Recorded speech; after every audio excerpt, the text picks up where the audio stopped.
À l'aube d'une troisième année de guerre, l'armée ukrainienne, éreintée par une contre-offensive ratée, se retrouve arc-boutée en défense, confrontée à un front figé et des Russes plus nombreux et mieux armés. Alors que le 24 février 2022 marquera le deuxième anniversaire de l'invasion russe, le président ukrainien Volodymyr Zelensky, conscient que la situation peut devenir critique, a confié à un nouveau commandant en chef, Oleksandr Syrsky, la mission de reconstruire ses légions pour à terme pouvoir libérer les régions sous contrôle russe, et dans l'intervalle ne pas en perdre de nouvelles. Le temps du renouveau, c'est maintenant, a affirmé M. Zelensky, réclamant à son général en chef un plan d'action réaliste et détaillé pour 2024, avec l'ambition de libérer les 20% du territoire ukrainien occupé, objectif affiché de la présidence. 2024 ne peut être un succès pour l'Ukraine qu'en cas de changement, a-t-il ajouté.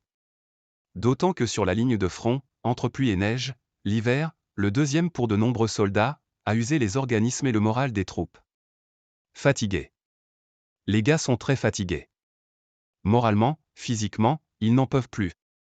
Parce que depuis 2 ans, nous n'avons pas vu le bout du tunnel, lâché à l'AFP en janvier un soldat en position près de Kupiansk, nord-est, une des zones où les Russes lancent des attaques sans relâche depuis des mois. Fin 2022, le moral avait été dopé par le succès des offensives de Kharkiv, nord-est, et Kherson, sud. En revanche, 2023 et les débuts de cette année auront été une succession de déceptions sur le terrain. La ville de Bakhmout est tombée en mai après des mois de combats sanglants, puis la contre-offensive estivale de Kiev a échoué, ne permettant la reprise que de quelques villages au prix de pertes très importantes. Les unités ukrainiennes se sont fracassées sur de solides défenses russes, et désormais ce sont les forces de Moscou qui mènent des attaques constantes, surtout à Avdiivka. Cité symbole. Cette cité ouvrière sur le front est devenue le nouveau symbole de la résistance ukrainienne.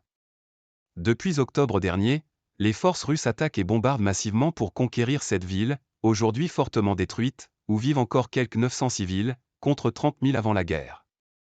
L'étau se resserre lentement et une retraite n'est plus à exclure.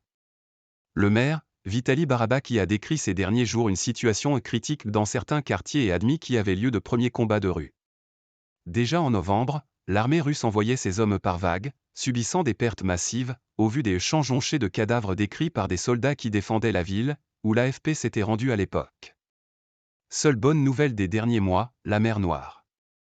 L'Ukraine peut se targuer d'avoir fait battre en retraite la puissante flotte russe à l'aide de missiles et de drones maritimes notamment, repoussant l'armada du Kremlin et ouvrant un couloir crucial pour l'exportation des céréales ukrainiennes. Des hommes et des armes. En 2 ans, l'armée ukrainienne a aussi subi des pertes dont l'ampleur est gardée secrète, mais qui sont évaluées par les Américains à quelques 70 000 morts et jusqu'à 120 000 blessés. Aujourd'hui, elle peine à trouver des volontaires pour le front. Pourtant, il est urgent de remplacer les pertes.